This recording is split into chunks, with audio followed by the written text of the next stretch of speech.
What is going on, everybody? Good morning. This is Billy Rowe. Today is what? Saturday, September 29th, 2018. We are on our second first row intersation. That is where interviews and meet conversation. Today's topic is pressure cooking in America, and I will be speaking with a very good, close friend of mine by the name of Bruce Gatewood. Bruce, say what's up. Good morning, good morning, good morning. Thank you, Billy, for having me. Good morning, y'all. Excited. Great conversation on this beautiful, beautiful Saturday morning. It always is a great conversation. That's what is the purpose of this show, is actually bringing you inside some of the conversations. So I want to start by telling you what this topic means. But before I go there, because in first row intersations is still fairly new, I want to explain what that is. So as I said earlier, the first row intersation is where interview meets conversation. And so what that is I have tons and tons of conversations with a very diverse, dynamic group of people, because I have a diverse, dynamic group of friends, groups of coworkers, groups of acquaintances. Just it's a mix and match, mismatch of people that I know. And because I have that, some of these conversations end up going very deep. And there, some of them are based on political views, some of them are based on certain social events or social situations or issues. Other ones are just based on everyday talking, shooting the breeze. But I wanted to open up a lens, literally a lens, into these conversations and provide a platform for people to engage and hopefully get questions answered, or get at least something, some tidbit for them to be able to chew on and get a little bit of reflection on for themselves. So, with that, today's topic being about pressure cooking in America, what that topic is about what it is for myself and for Bruce to be Black men in America, and to have some of the pressures that, as Black men in America, we have, as a minority in America that we have, as a human in the world that we have. Talk about some of those pressures and some of the frustrations that may arise from those pressures. But also, I don't want this to be just a rant session. Again, I'm about what is the solution. So I want us to be able to provide some tips, some tools, and some of our experiences to you guys as the audience. So that, and hopefully on the live feed, you'll be able to share some of your experiences and ask questions, or and engage with each other and us in real time. So with that said, that's what this topic is about. I would like for Bruce to introduce himself, who he is, what he's about, and then from there also talk to me about, how he feels about this topic. All Go ahead, right. Well, Bruce. that's a great, great introduction, Billy. Great introduction. Like he said, my name is Bruce Gatewood. My titles. That's pretty much what I'm going to give you guys. My titles. I'm a husband, a father, a friend, a brother. Um, just trying to be an all around good human. That's me. I mean, some people might call me a jerk. That's true. I have my moments, but that's who I am. And I think this conversation is one that needs to be had. It's a great topic. It's so multi layered. Um, what it means to me, the pressure cooking in America. It's uh, it's a gift and a curse. I would have to say, if I'm being honest. In on one hand, it pushes me to be what I'm told I'm not supposed to be. I'm not supposed to be a good father. I'm not supposed to be a good husband. I'm supposed to be in jail. Things of that nature. Those type stereotypes. So on one hand, they might weigh one down, and on the other hand, they might lift one up. It all depends on how you react to the pressure. I don't always react in the best of ways, but I always try to reflect on how my reaction is based upon how I feel or how I'm perceived to feel. If that makes sense. That, Um, that, that makes actually good sense. It's funny because when I was thinking about this topic for me, um, it had to do again with the pressures and the frustrations of who I am and my experience in America, but it also has to do with um, how you are reacting to that pressure. I jotted a note over here. It said how you react to pressure, and because that's what you said, that resonates with me because in many ways in life, regardless of who you are, we're all under pressure. We all have, things that we have to be accountable to, responsibilities that we have to meet, so on and so forth. So we all have pressures that we're under, but it's how you're reacting to those pressures that really, at the end of the day, is going to be the legacy of the life that you leave, or the legacy that you leave behind when your life is no longer moving forward. So I think that is critical and it's important to highlight. So for me, when it comes to this topic, it is very much so about giving people tools, giving people information, giving people perspective. I have friends, again, I have a lot of friends from different cultures, different nationalities. And so some people's experience is so different than mine. There's things that they are not, I don't want to say they're willingly ignorant to, but they just have never had the experience, so they cannot relate. And so what I end up doing is trying to present my experiences and the things that I've experienced, whether it's a racial bias that I've experienced or a racial favoritism that I've experienced. It may be bias can be positive or negative. Sometimes we assume that, oh, well, because I'm a black man, I'm experiencing this racial bias. Well, the racial bias when I'm on the dance floor is that I can get down. And if you know me, if I'm on the dance floor, I can get down because I love to Right, dance. right. So racial biases go two ways, and it's always interesting to me that in one way, when it benefits us, we are willing to accept that bias. We're willing to accept that presumed greatness. But in the other hand, when it's presented in the other way and it's negative, we're like, but that's not me. That's not all of us. You're overly generalizing. Now, so we part of this conversation will be about finding that meat in between to where we're stopping that prejudice in the sense of prejudging people, and we're moving forward into allowing people to expose who they are and illuminate who they are based on our interactions with us. That is so spot on, Billy. That's so spot on. So it's the thing is, one of my favorite things to say is get out and meet your neighbors. The world would be a better place if we all got out and talked to our neighbors, because we all experience things differently.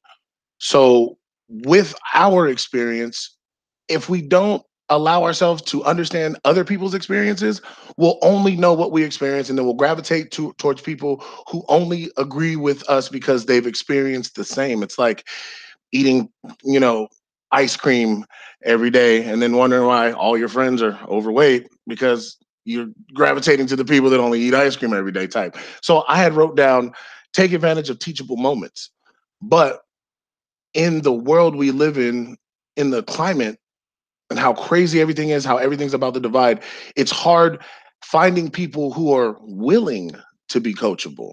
So what we do is we end up, you can see it on any comment section, on any political or social injustice, anything, Colin Kaepernick, whatever you want to call it. But you'll see that the divide is so crazy because so many people are just not willing to be coachable. And so many people are wasting time trying to explain something that the person is not trying to hear, you know?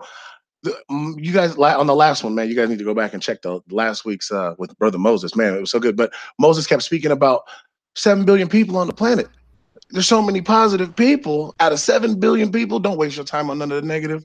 Don't Right. waste your And that's another thing. So when I created the visual for this to advertise this particular intersation, some of you may have seen that I advertised it with a rope that was tied in a knot. There was a couple knots in the rope, but I tied in a knot. It was this thick rope. It was like a warrior rope, and that is what I mean. What I mean, or what I'm hearing you say, Bruce, when you say, there's so many people to get tangled up with that are positive. Why waste your time getting tangled up in that negativity? Because the reality is while you're trying to undo that negative knot, somebody else comes along and ties another knot, and you're trying to undo that knot, and it just becomes this compounded issue of knot after knot, and eventually your hands are entangled in that knot, and eventually you're not even effective in what your original goal is I want to educate this person so that they don't have this perspective of not only me, but people that look like me just because we may look alike. That's really the overall goal of any conversation that I've ever had in regards to racism or anything of anything like racism.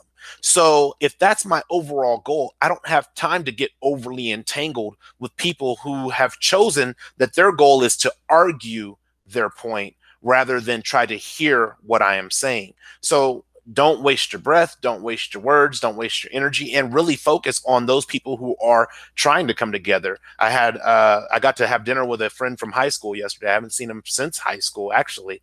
And he's like this white dude that I grew up with, and he's cool. He hung out with us. We grew up together. I mean, there's a lot I could say about him, but in all, we grew up together. And it's interesting being in a predominantly Caucasian, not a whole lot of minorities in the city that I live in currently. It's interesting being in the city and seeing somebody from where you grew up that was very diverse and multicultural, and then now you're sitting and you're having lunch or dinner with this person, and it's like we're not sitting there arguing with each other about racism. We're not sitting there arguing with each other about whose position is valid or invalid. We are experiencing each other, and through that experiencing, we are able to educate ourselves on what it is like to engage with a person, one person out of billions, what it is like to engage with the person in front of us, and not setting that stereotypical forefront in front of our conversation. Well, he's a white guy in America and I'm a black guy in America. So now, as we're older and the climate has now been politicized for racism, and a lot of things are shining light on racism, now we can't be friends because of the fact that we're black and we're white, and don't even think about the aspect that we grew up together. So I think that that's important what you're saying. Just there's so many people in the world. Just move on, get along. So with that, I would like to ask you a question. What has your personal experience been with this pressure in America that we're talking about? And also, how have you responded to it? My personal experience, I mean, 36 years as a black man in America.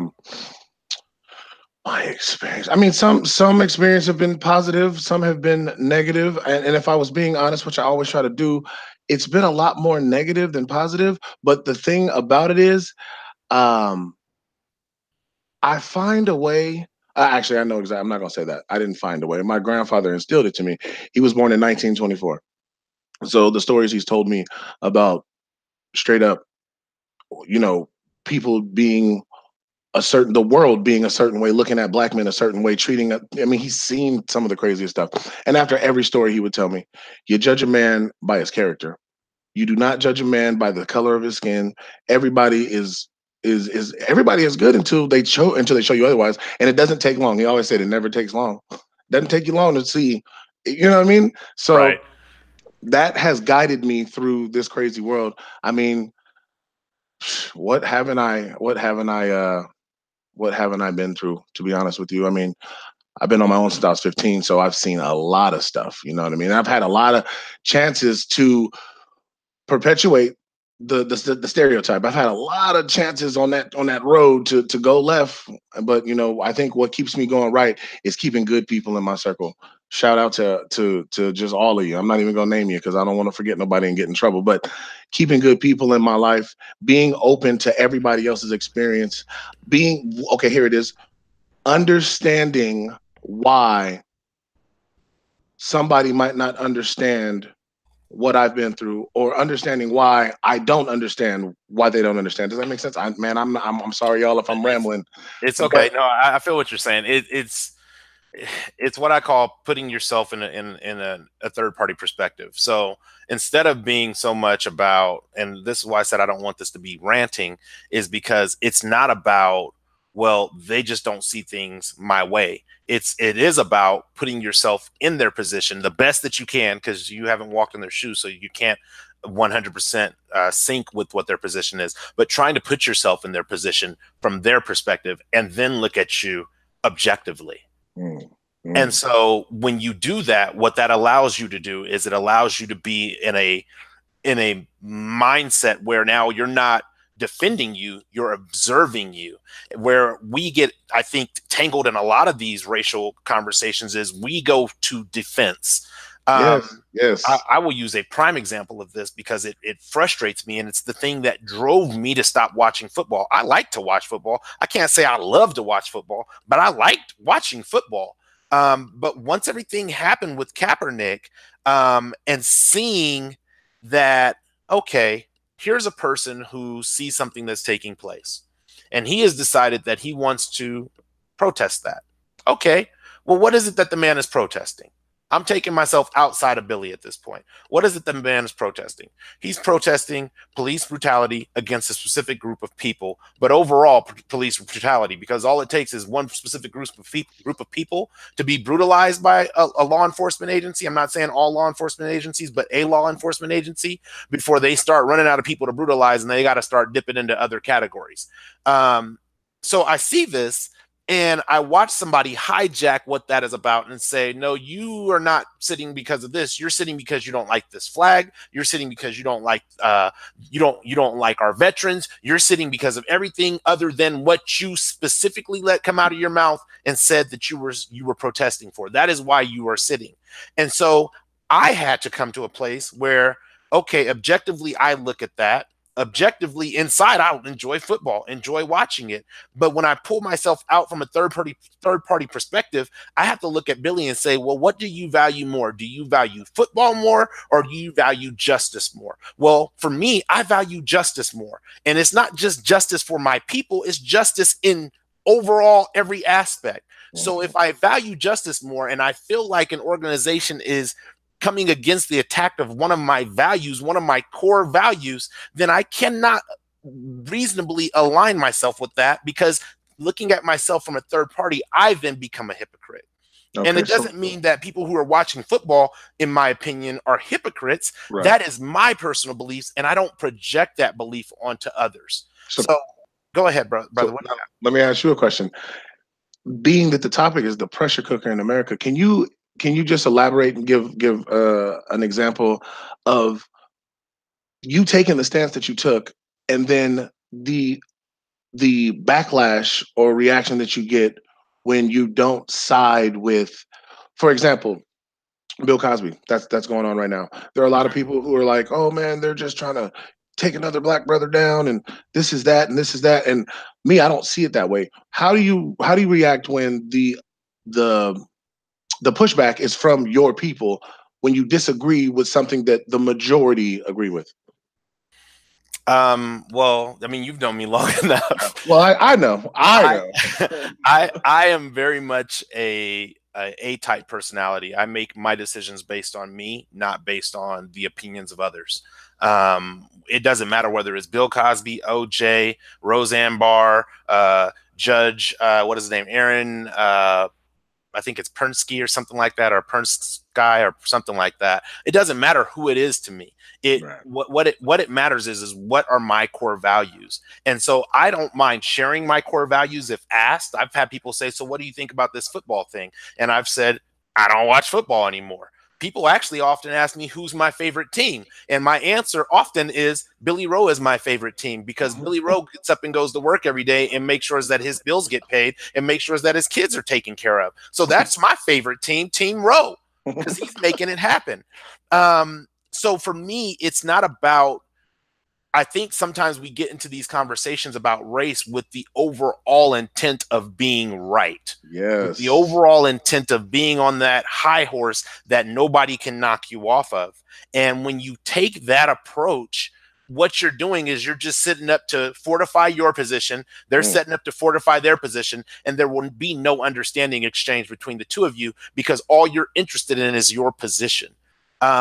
So for Bill Cosby being what took place and him recently being convicted, for me, let's be clear. I interact with people that I know. I have not personally interacted with Bill Cosby before. So if what he is convicted of now, he did, then serves him right to be in prison. If what he is convicted of now, he didn't do, then that is a flaw in our justice system that needs to be addressed. Am I saying that women shouldn't be able to say they were raped, or men shouldn't be able to say they were raped at any time? No. If you were raped in 2000 and I'm sorry, no, in the year 1000, if you were raped and you're still alive today and the person who victimized you is still present, you should be able to call that to the carpet at any time that you want, because I don't put a timeline on how long it takes for people to process things. It's taken me 37 years to process manhood, and I'm still in the process of processing it. So I don't want to say that there's a timeline that should be established for that. But at the end of the day, in my personal belief, I believe that we are all held accountable to our decisions, our choices, and our actions in this life, later on in a future life. Now, whether there's a heaven or a hell, we can debate that on another topic, but I believe that what goes around comes around and will be revisited back onto you. So that's where I'll stand. Bro, you giving a lot of good truth there, bro. Slow down now. Slow down now. My bad. You giving a good man. Okay, I agree 1,000%, brother. I just wanted them to know. For all you new viewers, the row. Right. Sorry, go ahead. Sorry, I squirrel. No Next, problem, man. all So right, my next. next question for you is, so knowing about this pressure, I liken it to the pressures on the earth.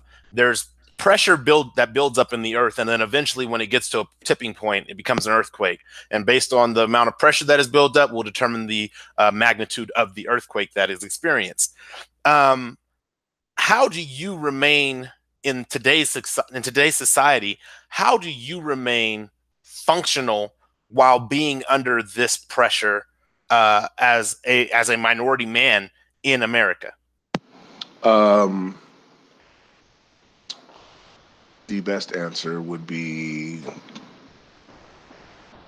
being honest about how I feel. And now I know this sounds weird, guys, because in 2018 you're soft and oh look at him, man up. Woo, woo. Nah. I'm very open and honest about how I feel and how something makes me feel.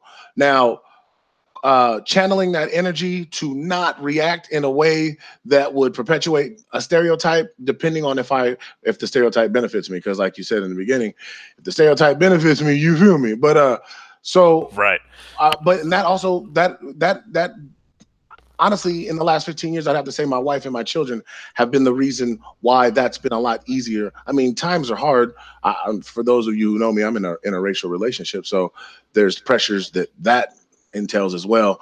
And then having, interracial children, that they have pressures that I have to explain to them as well. So, but how I go about handling it without blowing off the lid and being on the news or being in the newspaper or angry black man syndrome or whatever is by talking. And I know that sounds crazy, but what the world needs is more conversation, because you'll never know how you made me feel or how I feel about this or that unless I explain that to you, express that to you, and vice versa. I will never know how I might make you feel or this or that, or how you might feel about any given situation without communication. So basically, outside of little hobbies that we all have to recharge our batteries, the main outlet for me to not blow up in this crazy world we live in is I talk it out. I got a lot of good people in my corner who are there when I cry. They're there when I laugh. They're there when I'm steaming like Willie Beeman.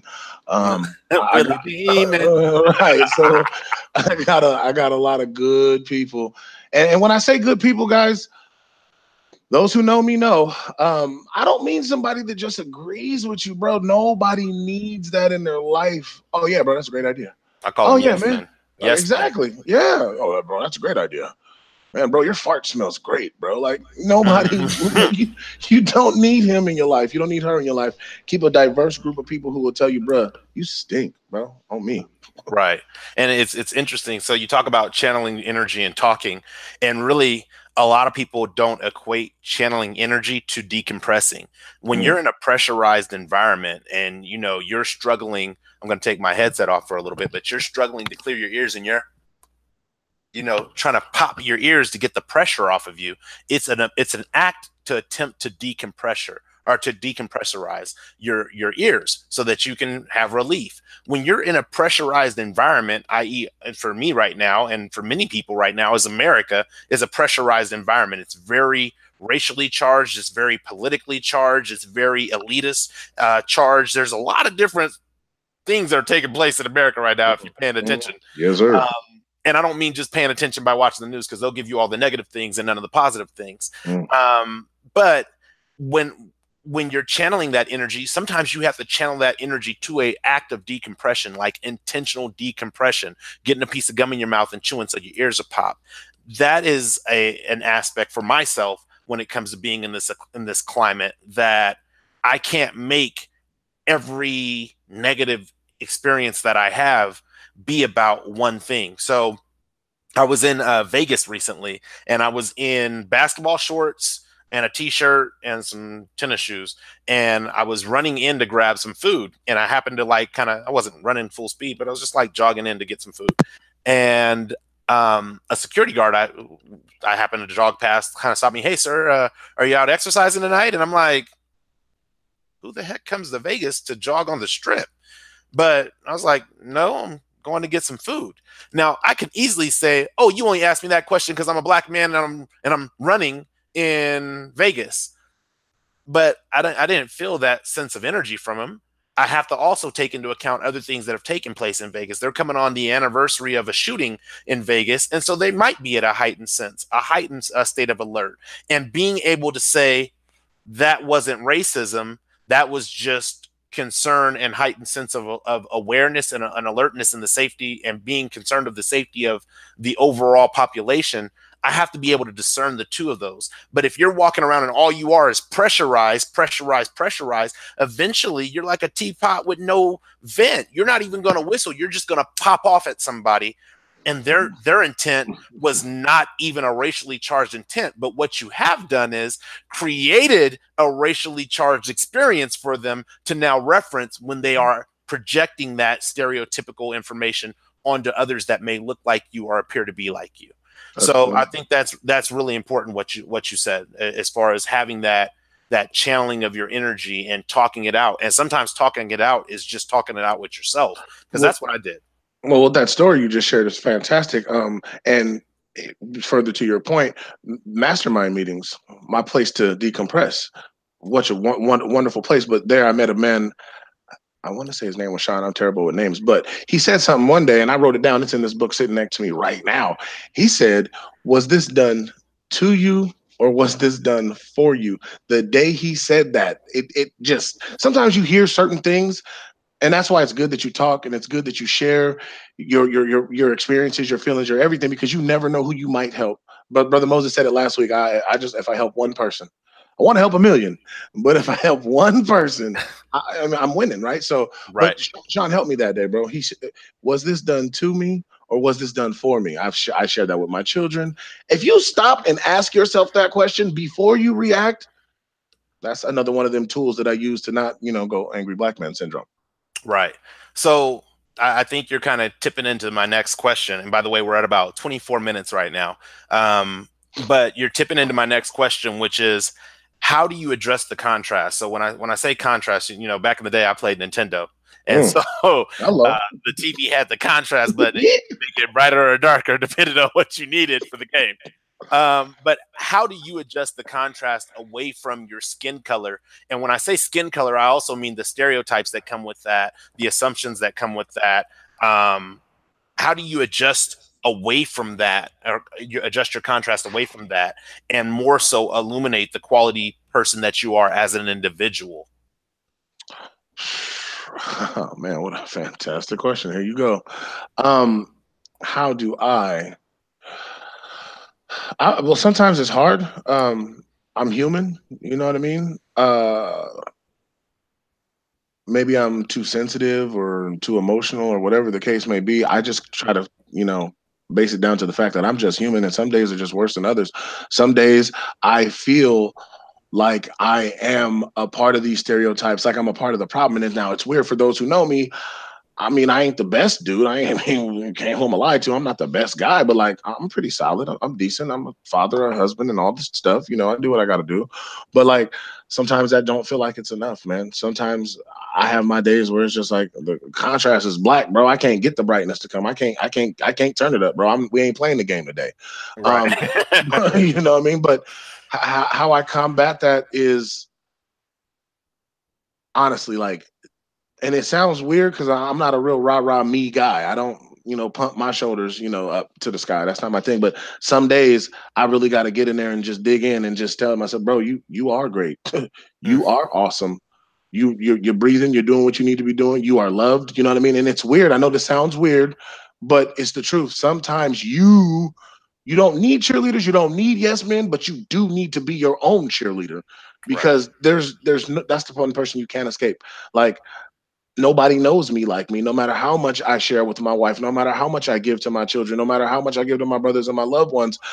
None of y'all know me like I know me. All of y'all, everyone has a perception of me. So some days it's easier for me to fine tune that perception of what I want you. I've already built an image, Billy. When you think of Bruce, you know what you think of. Well, and so when you see me, you know when I'm on. You know when I'm not on. Like, oh, Bruce, you all Right. right today, bro? So we all have our methods of fine tuning how we want the world to see us. But what it breaks down for me, though, at the end of the day, I want to be known as a good human being. I mean, and this is the thing.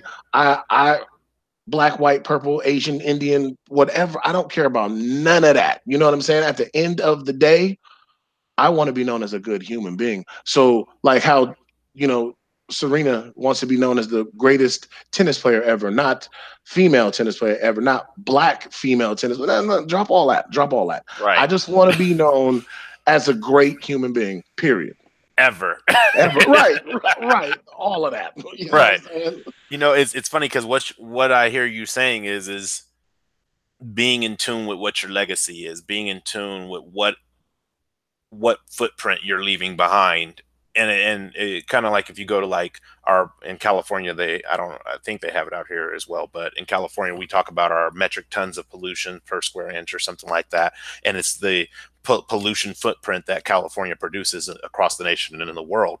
The reality is we want to minimize the pollutive, the toxic effects of our footprint, but we want our footprint to be large and wide to encompass and gather people. And it's funny because one of the things that I struggled with, and I struggle with, it comes and it goes, but I struggle with is being overly critical of myself.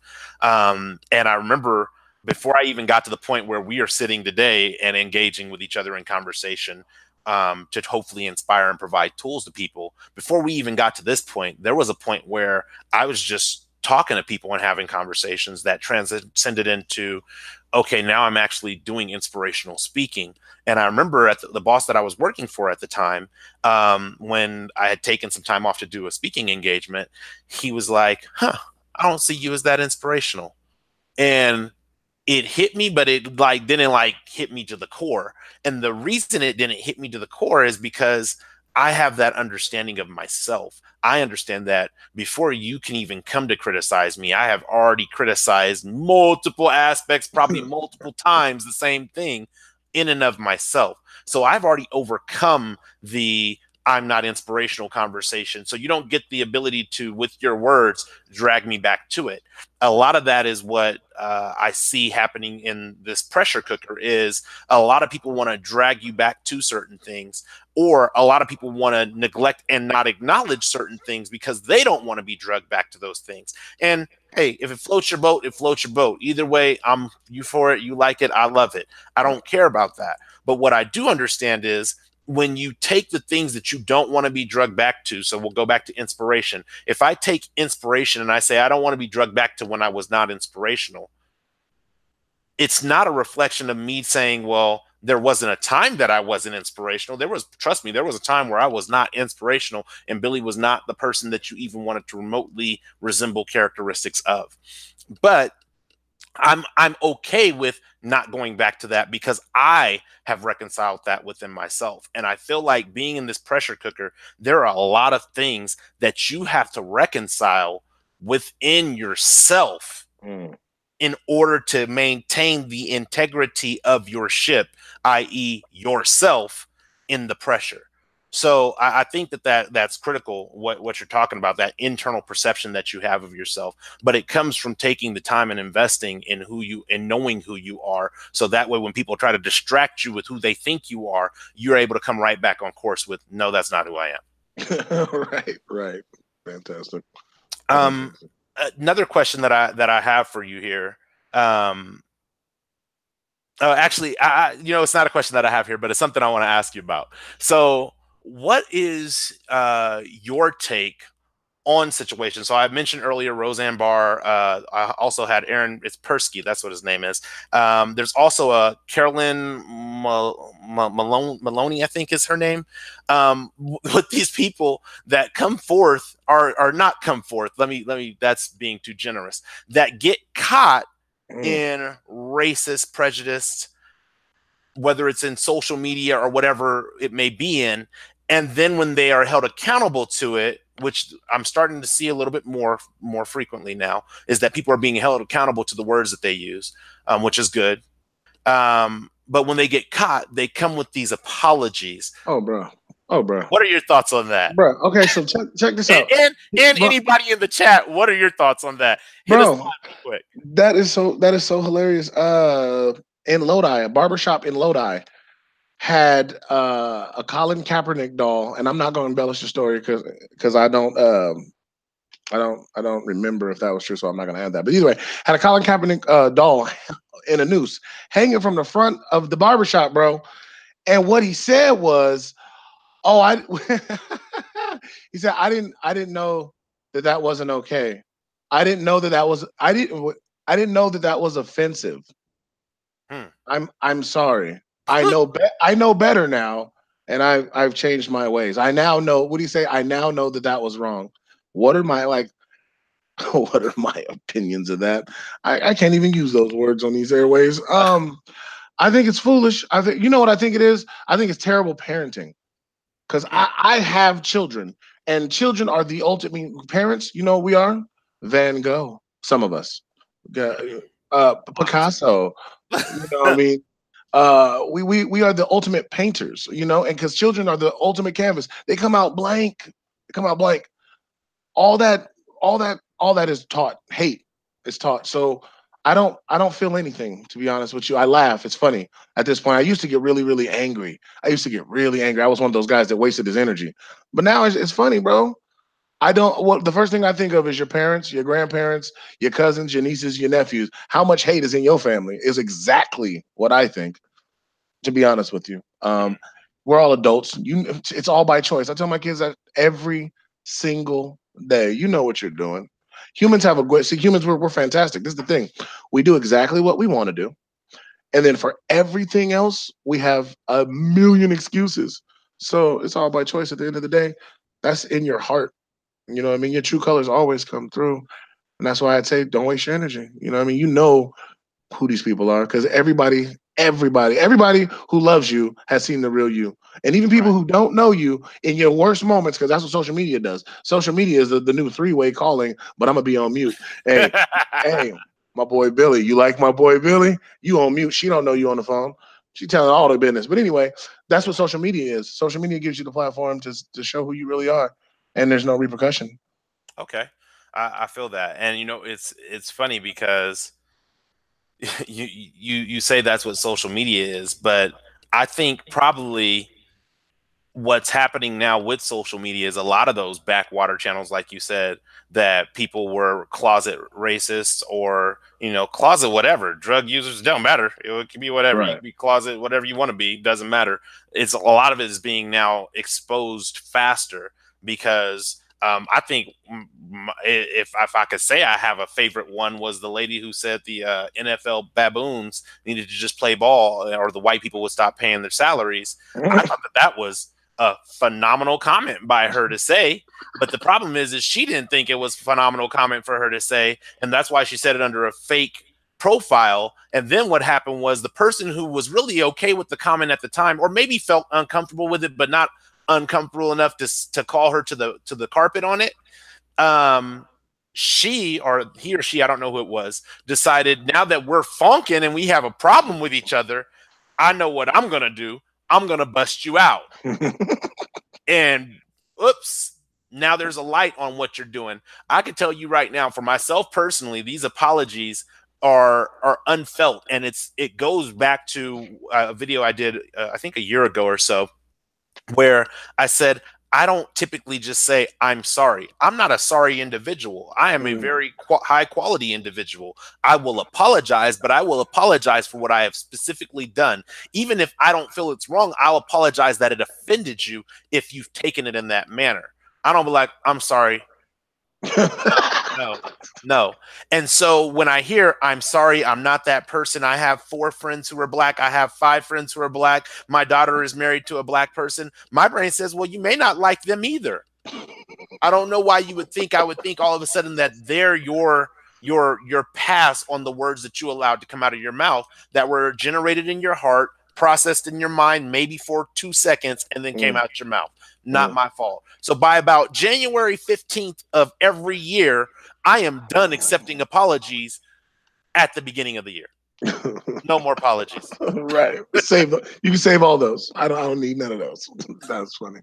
Right. Um, So, uh, with that, I want to ask you one more question because we're at about 36 minutes, and I want to give the viewers an opportunity to ask any questions they may have. Um, but as I said, I want to provide tools. I have a few tools that I want to share towards the end. But what is one lesson you would give to young men and women, no matter, honestly, I don't care if they're white, black, brown, yellow, green, purple, pink, doesn't matter to me. What is one lesson you would give to young men and women who are feeling these types of pressures today?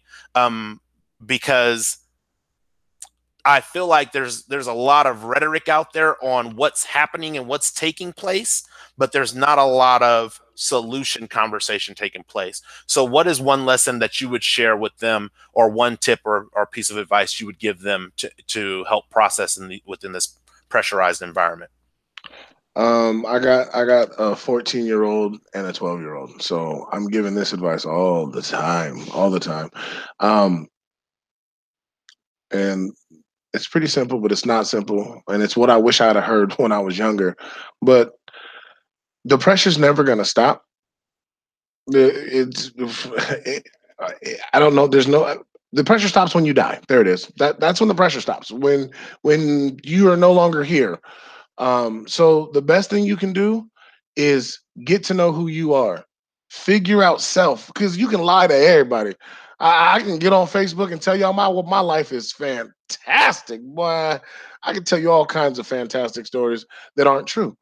But the only person that knows that is me, because no matter what, you cannot lie to yourself.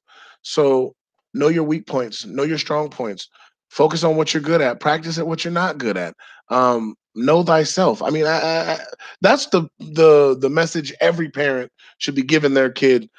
You know, because at the end of the day, the better you know yourself, the easier, and I use the word easier loosely, but the easier it'll be to navigate this crazy world. Honestly, know thyself. Oh, I can't hear you, brother Ro. Mute. There you go. My First bad. I one. told That's y'all. first one. Hey, first one. I You did told you. good, brother. You did good. First one of the day. That's good. We good. So I'm gonna venture off a little bit really quick because I think what happens is sometimes we only perceive that pressure comes from people who do not look like us. Mm. And the reality is that this pressure that we're talking about and this frustration that we're talking about can come from both sides. It can come from people who look just like you or people who look nothing like you.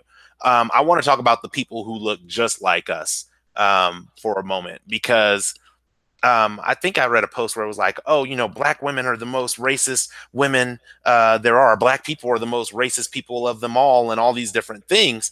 And in some people's experiences, I can see that being their perception.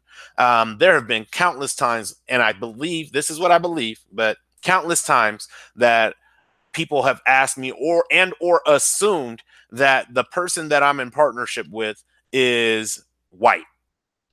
And I think my most favorite time was at my previous employer. Somebody made a comment and they assumed in the comment, "Oh, well, that's because, your wife is white." And I was like, "She is?"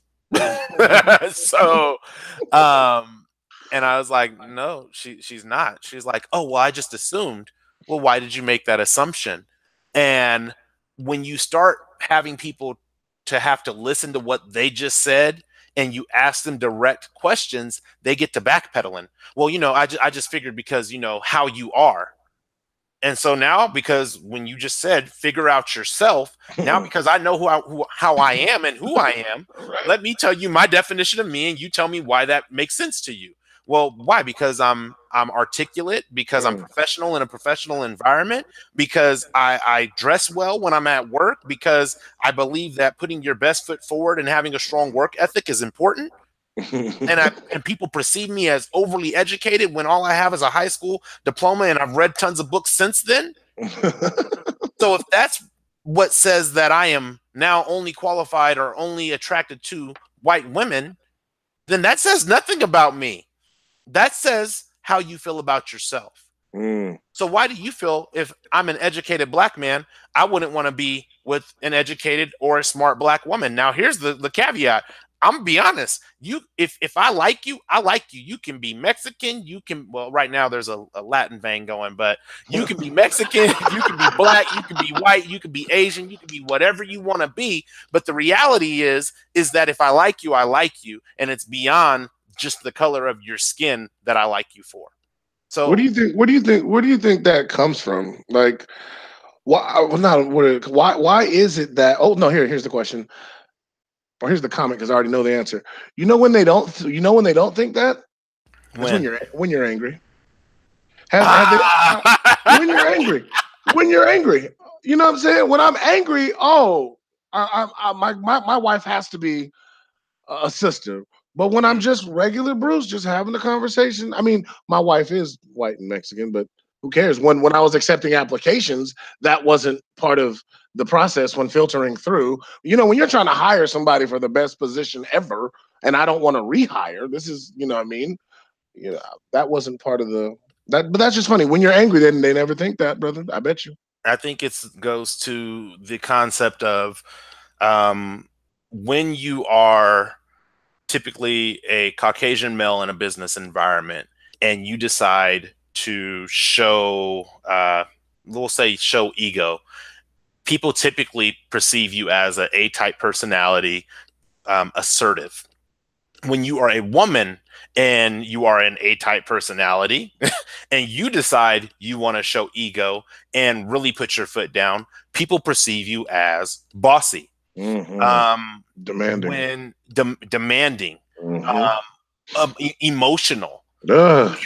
When you are a black man, and I've had this as an experience personally, when you're a black man and you show that you're not going to lay down and be a doormat in a professional environment, people perceive you as aggressive.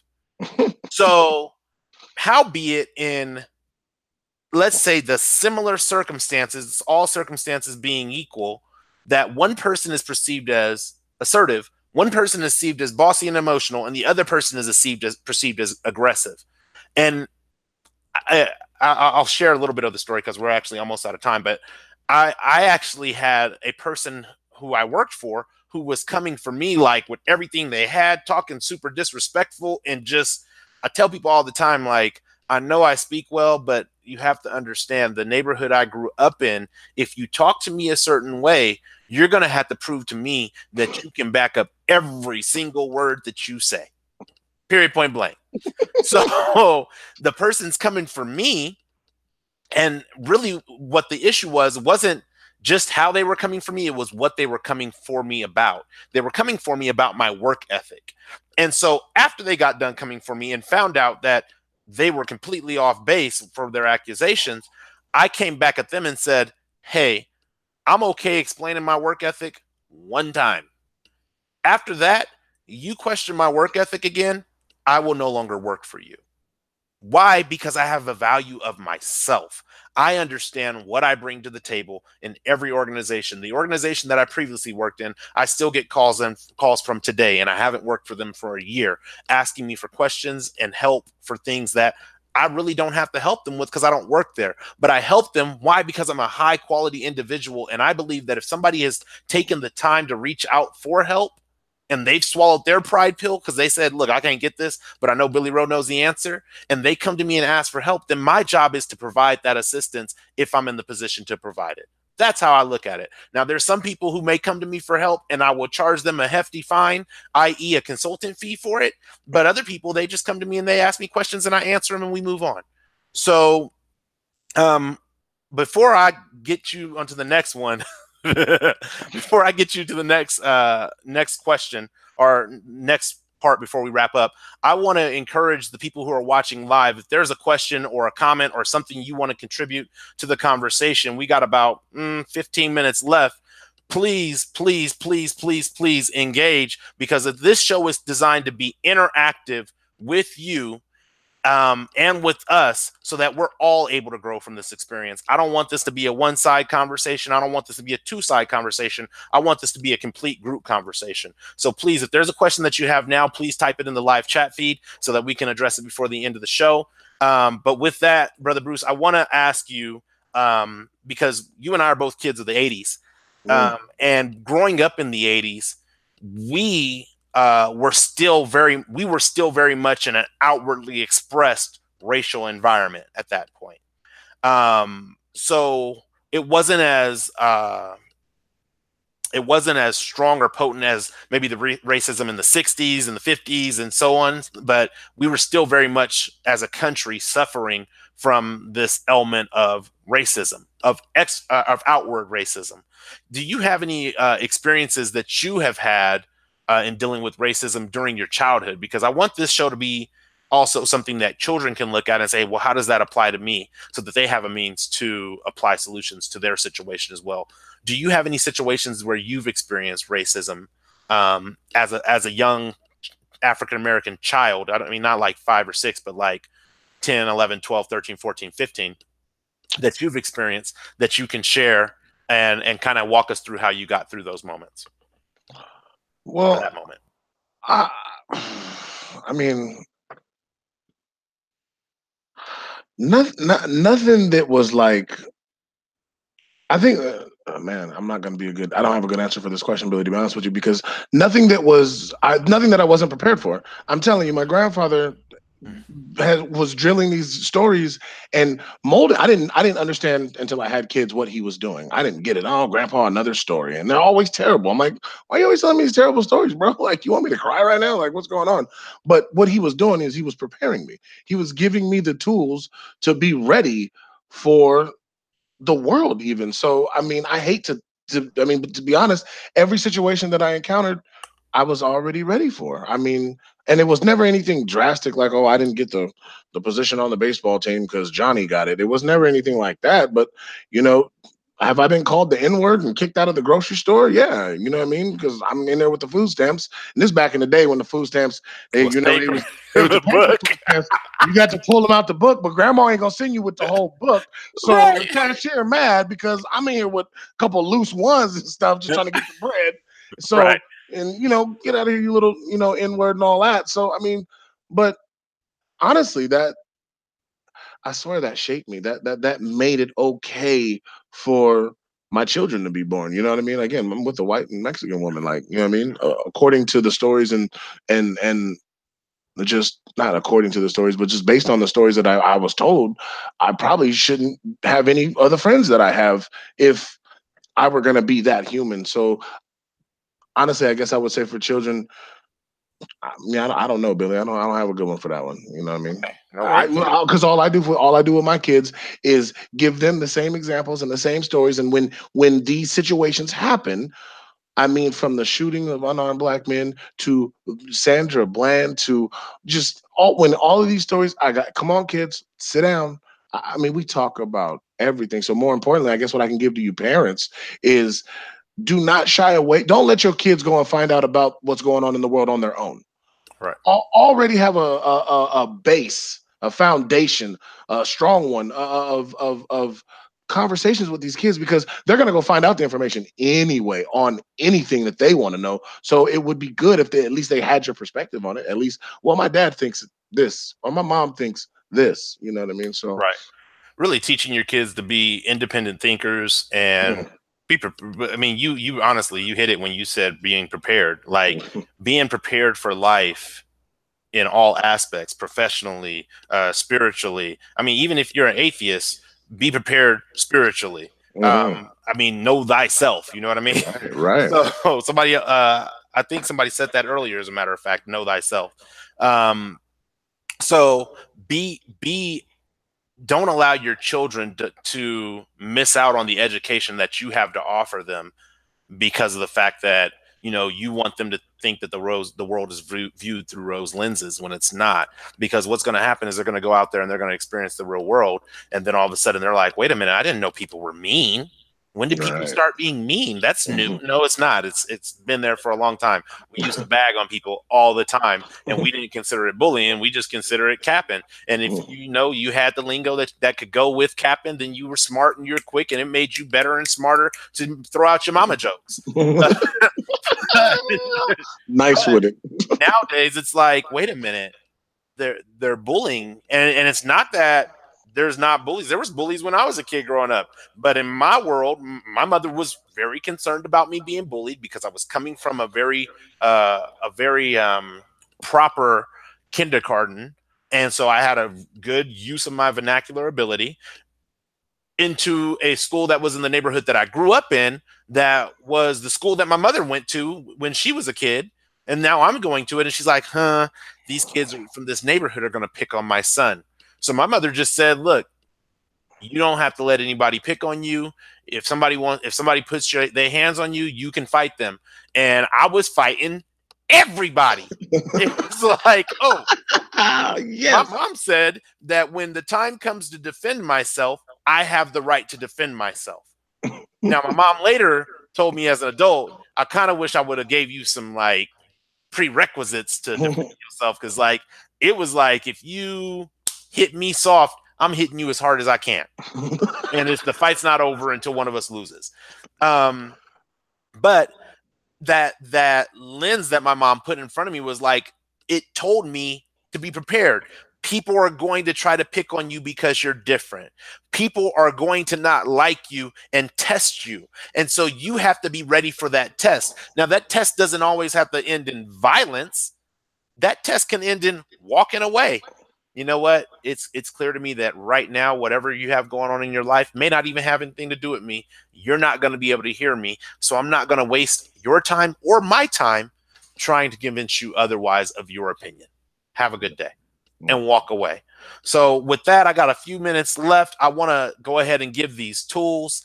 I'm going to start calling these the tools for the first row. You're sitting on first row, so I want you to get these tools because you're in the first row of the class. So the first tool that I've used in dealing with this pressure is really to know your story and to know your truth. So we're all telling ourselves a story inside of our heads. We're, whether it's I'm a victim, whether I'm the hero, whether I'm, the shady suspect, whatever it may be, we're telling ourselves this story inside of our head. And that story eventually over time becomes our truth because it tweaks how we see reality, number one, and it kind of shapes how we move through reality, number two. So the first thing is know your story. When you're confident on what your story is, you're not allowing somebody to come in and co-write who you are. You are who you are. You're confident in who you are. You know what you bring to the table. You know what you don't. You know what you have to work on. You know what you have to just maintain. And that will provide you the stability to keep those pressures on the outside of you from collapsing you in. Number two is be willing to put in the work. See, the reality to me is that racism is a symptom of people's laziness. See, I have decided that if you're a racist, you're not willing to do the research. You're not willing to do the time or take the time that it takes to get to know the individual in front of you. So you decided that general classification is sufficient enough to know everything that you need to know about everybody. That is lazy. So I say, be willing to put in the work. I don't end up at dinner with my friend last night if I'm not willing to put in the work. And I've been accused of being a racist. It was a hilarious situation, but I was accused of being a racist. And I looked in my head and said, wow, me racist? I mean, if that's what you think, that's what you think. But I have plenty of friends that can speak contrary to that. I have plenty of people, professional co-working relationships that can speak contrary to that. I have plenty of children that I love and adore that can speak contrary to that. So You have to be willing to put in the work. If somebody's not willing to put in the work, you can't put it in for them. And if you're not willing to put in the work, nobody can put in the work for you. Number 3 is know when it's you. Not everything is about somebody else's perspective being wrong. Sometimes you got to know when you're in the wrong. I had a conversation yesterday that I had to stop in the middle of the conversation because I was so agitated and say, what's going on with Billy? I said, look, I'm tired. I've been grinding, trying to get this YouTube thing going and off the ground. I have a lot of energy and not a lot of sleep. I have a lot of energy expended and not a lot of sleep to go with it. So some of this frustration that I am feeling right now in this conversation with you may not have anything to do with you. It's me. So here's what I need from you to help me through that. And if you can't provide that right now, I need you to be honest and say that you can't provide that right now so that we can end this call and have this conversation at a later time. See, that's when I'm able to understand when it's me and it's not the person on the other end. That's in any relationship that you're in, with your child, with your lover, with your mother, with your friends, with your coworkers, with a racist, with a Trump supporter, with an Obama supporter. Doesn't matter. Any relationship that you're in, that is something you have to be willing to do, is look and see if it is you and not them. The 4th thing is you have to find ways to decompress. Me, it's going to the gym. I like to expend hours of energy at the gym. It gets the pressure out. I might hit the punching bag a little bit, throw a couple sets. You see it. It's nice. It's nice. I might throw a couple of punches or whatever it may be to decompress. So that way I'm not going into this pressurized environment so amped up, like I said, waiting to pop off at somebody. And then number 5 goes right back to what you said, Bruce, as far as stay out of spontaneous action.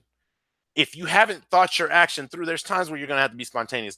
Take this out of context. But if you haven't taken time to intelligently run yourself through some hypothetical situations, then when you get to these situations, you're freestyling. And as we know in today's music world, some people can freestyle and some people can't. And some people who can freestyle can't freestyle all the time. So if that's the case, you need to be thinking about these things and be prepared before you get to the encounter. Being prepared means knowing who you are. Being prepared means knowing what you stand for. Being prepared means being flexible and understanding that sometimes you may shift your perspective and it's okay. You don't have to fight for a perspective that you no longer want to keep. So those are the tools from the first row or on the first row that I wanted to provide. With that, I want to give you a chance to close out, Bruce. If there's anything that you want to say in closing comments, go ahead and shoot, and then I'll wrap us. Man, those tools were fantastic. Really, I wrote them down. Talk really fast though. Oh, I'm sorry, man. No, it's good. It's good. I'm gonna go back and rewatch it. You feel me? All I would like to say is, in closing, we all deal with pressures. It doesn't matter, male, female, adult, child. That's another thing. We never forget that these children are under immense amount of pressure because of the adults in the world and what we're leaving these children. We are adding to an already just tremendously hostile situation in terms of what we're leaving these kids for their future. So I would say that the best way to continue dealing with this is to continue having these conversations, continue getting out and meeting people, continue gaining perspectives. That there's nothing like a new perspective is like a new pair of shoes, man. You've been walking around with them same crusty shoes on, your feet hurt, they worn in on the soles, they talking a little bit, you know. A new perspective is like a new pair of shoes, man. It's good to understand that, because at the end of the day, what we're understanding is that we're all going through something, man. We all got to pay taxes. We all got to pay rent or a mortgage. We all got to pay a car note. Whatever the situation is, we all raising children. We all are children. You know, we're just all human.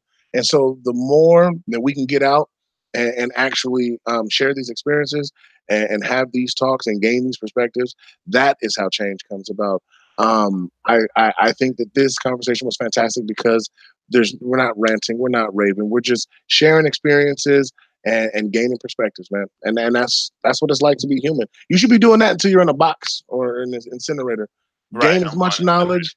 Right, right, yes, sir. Or no, I like the new tree pods. the little trees. I'll be that. There we go. That's kind of fly. But yeah, just man, say hi to your neighbor, man. Speak to your neighbor, man. That's what it All is. right. I feel it. So, other than that, you guys, I appreciate you tuning in. I've already given you the tools, so that would be my closing. Just realize that you're not the only person under pressure, and so if you could just, like Bruce said, get out and talk to people, get out and connect, and it's those connections that begin to change the stories that are being told in somebody else's head about the people that they're interacting with or that they may potentially interact with. Um, you may not be able to change the world, but back to what Moses said in the last show, if I could hit one person and just change their perspective, then it's a win for me. And preferably, I prefer that person to be my child because then I'm sending another legacy out into the world to hopefully make a better generation for the generations to come.